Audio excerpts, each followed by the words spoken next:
بسم الله الرحمن الرحيم عبس وتولى أن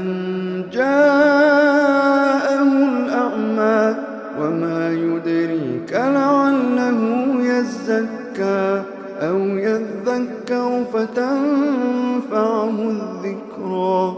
أما من استغنى فأنت له تصدى وما عليك ألا يزكى وأما من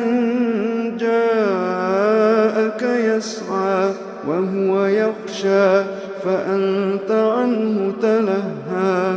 كلا إنها تذكرة فمن شاء ذكره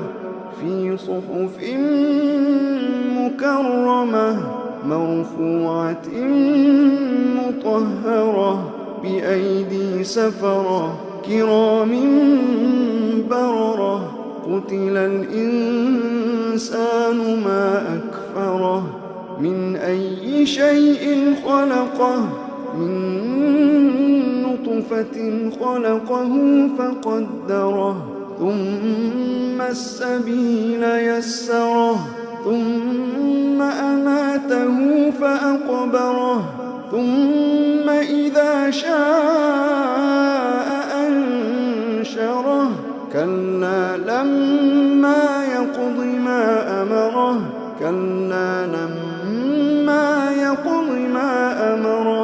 فلينظر الإنسان إلى طعامه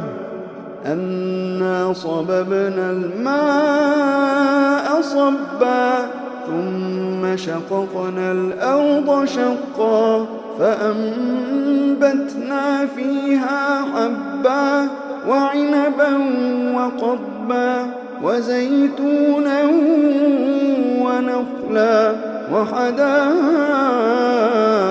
غلبا وفاكهة وأبا